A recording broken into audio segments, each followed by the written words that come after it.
This program is provided by Universal Genesis. When we think about philosophy, we usually picture something pretty quiet, right? Something abstract stuck in a university classroom.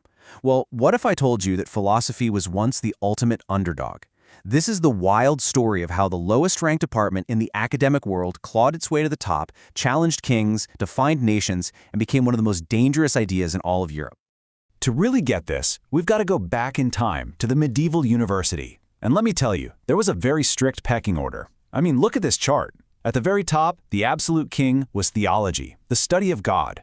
Just below that, you had the big shot faculties, law and medicine. And then, way down at the bottom, look at that tiny little sliver. That's philosophy. It was basically seen as the intellectual warm-up act, Just a little something to get your brain going before the main event.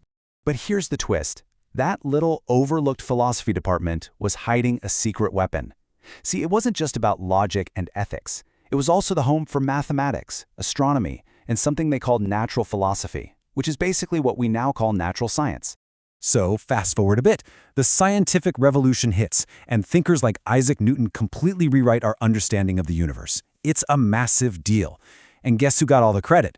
The philosophy department. From the perspective of the university, all these mind-blowing discoveries in physics and math were victories for philosophy. And just like that, the underdog department started its incredible climb up the academic ladder. So philosophy is on the rise, but it needs a champion, right? A thinker who could give it a bold new mission. Well, that champion turned out to be Immanuel Kant, and he was about to aim philosophy like a weapon, directly at the highest powers in the land. Kant's big idea was absolutely revolutionary. He wanted to establish human reason as the ultimate authority, kind of like a supreme court for all knowledge. In his view, it was reason's job to examine, to judge, and to rule on the claims of every other field: science, law, and even religion. Philosophy wasn't just a prep course anymore. Oh no, it was now the judge of everything. And this is where things start to get really dangerous. In 1793, Kant publishes a book basically arguing that religion has to make sense. It has to stand up to the scrutiny of reason. Now, for the rulers of Prussia, where the church and the state were totally intertwined, this was a direct shot at their power. And the state's reaction? It was fast and it was blunt. The king himself, Frederick William II, sent a royal order to Europe's most famous philosopher, and the message was simple: shut up.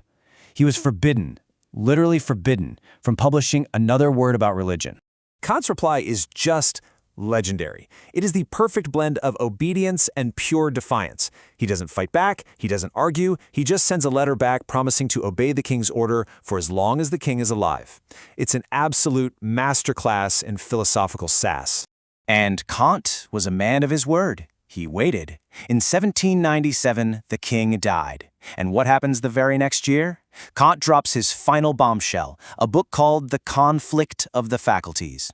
In it, he flat out declares that the philosophy faculty has the absolute right to critique the so-called higher faculties of theology, law, and medicine. It was a declaration of intellectual supremacy, the mic drop of the 18th century.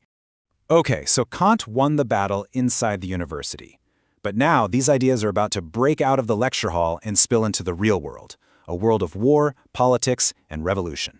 So if Kant made philosophy the judge, the next major player, a guy named Fichte, basically put philosophy on the throne. He went even further, arguing that the true foundation of everything was the moral self, which meant that moral philosophy was the highest science of all. Theology, law, medicine, they all had to answer to morality now. That old medieval pyramid, Fichte didn't just challenge it, he flipped it completely upside down. Now, Fichte's ideas were already so radical, he'd actually been fired from his job. But then, history crashes the party. In 1806, Napoleon's armies just obliterate Prussia. The state is collapsing. And in the middle of all this chaos, Fichte gets up on a public stage in occupied Berlin and delivers his famous addresses to the German nation. All of a sudden, philosophy wasn't just an academic squabble. It was a desperate, passionate call for a nation to save itself. And you know what? People listened. Fichte's ideas helped fire up the German wars of liberation against Napoleon.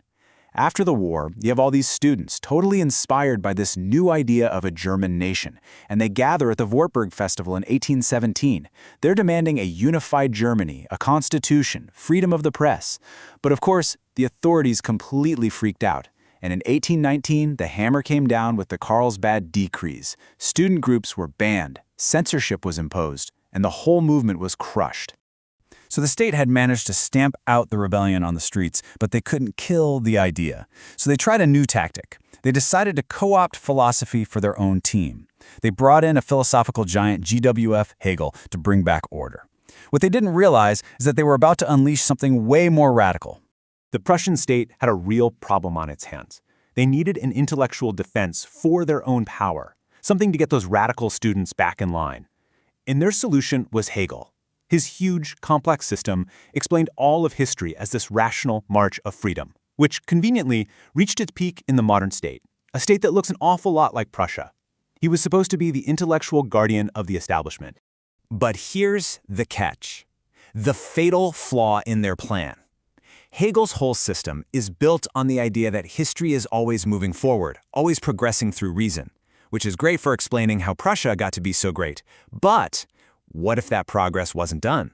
What if the current state wasn't the end of the story, but just another chapter? His own philosophy had the seeds of radical critique baked right into it.